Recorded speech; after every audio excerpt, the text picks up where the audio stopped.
Paul Vecchiali, né en Corse il y a 84 ans, auteur d'une cinquantaine de films et plus actif que jamais ces jours-ci avec plusieurs tournages en cours. On croise dans ses films des comédiens comme Daniel Darieux, Hélène Surgère, Françoise Lebrun, Catherine Lachins ou plus récemment Astrid Adverbe et Pascal Serveau. Brève liste de thèmes des 4 films qui ressortent actuellement. Une communauté de prostituées et de souteneurs, leurs activités interlopes, un monde marginal aimé, un retour sur les lieux de l'enfance, Toulon, les années 30-40 et le spectre de la collaboration, des esprits qui s'échauffent dans un petit café de quartier, le désœuvrement, les amitiés de comptoir, la drague entre hommes, les amours entre hommes, le sida. Des films des années 80, dans lesquels on retrouve la mode si particulière de l'époque, les coupes de cheveux dégradées, les robes bustiers, les gros bijoux en plastique fantaisie, les jeans taille haute, les t-shirts sans manches, la musique synthétique scandée par des boîtes à rythme.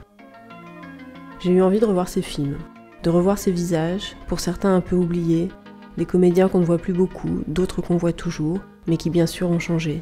Catherine Lachins dans sa robe bustier rouge et sa façon étrange de bouger le haut du corps comme s'il était plus mobile, les bras sortis du fourreau élastique, ses grands yeux fixes hypnotiseurs et cette immense bouche un peu intimidante, son air de grande bourgeoise zinzin qui joue ici une prostituée cœur d'artichaut. Je suis la femme de sa vie. Tu l'as cru? Non, mais enfin, ça se coûte tout de même un petit peu. Lorsqu'elle pleure sur son sort, elle rit toujours un peu simultanément. Son visage appelle ça. Elle semble vaccinée contre la glauquitude. Rien de sordide ne peut l'atteindre. Elle pense à sa jeunesse, mais elle jouit du présent. Marianne Bassler est la fraîche et brûlante Rosa, généreuse fille publique, épanouie et innocente comme une biche, s'offrant à ceux qui la veulent, c'est-à-dire à tous. Dieu, ce serait si facile si on pouvait croire en vos chimères.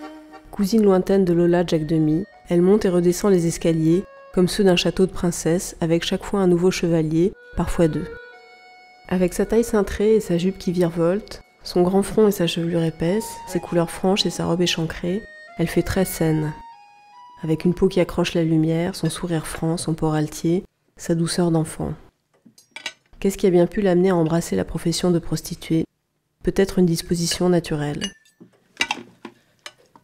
Quant au petit bonhomme, Laurent Lévy, il apparaît ici et là comme un gnome, une créature à part. Figure touchante de l'homme-enfant qui rêve de se faire déniaiser par Rosa, avec une persévérance à toute épreuve, qui la suit partout fascinée, qui attend patiemment son tour, aussi longtemps qu'il le faudra. Je me suis jamais touchée, jamais branlée, parce que je veux que la première fois, ça soit formidable. Et pour ça, il n'y a que toi, j'en suis sûre. Dans le café des Jules, Jacques Nolot joue un type du quartier, pilier de bar xénophobe et provocateur. Il est dans ce rade comme chez lui. Il part en vrille et personne ne l'arrête, mauvais et vulnérable. Il fait la loi en régnant comme un petit caïd sur ce monde clos. Il est lunatique à faire peur. Peur comme un vieux copain qui peut vite devenir fou, que la moindre étincelle fait basculer, un verre de trop, une réflexion, un mot qu'il ne faut pas employer avec lui. Les Jules, ce sont ces hommes qui fréquentent le même comptoir. Des gars qui sont amis parce qu'ils passent tellement de temps ensemble. Du temps à piétiner, à mettre une pièce dans le jukebox, à s'exciter, à boire, à payer des tournées. La soupape de la cocotte saute et on s'en prend à l'étranger, au type sensible de passage et à la copine éméchée, elle aussi, génialement interprétée par Brigitte Rouen. Ah, avec toi on peut pas parler sans que tu penses à autre chose. Elle, c'est une fille du coin, fragile dans ce groupe de machos, mais une femme qui se défend, qui a du répondant. Sensible, bien sûr, déconneuse.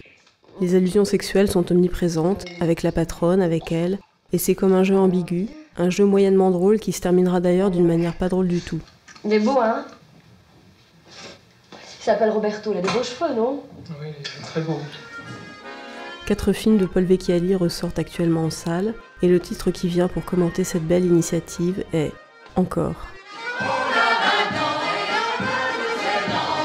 bon de faire la fête.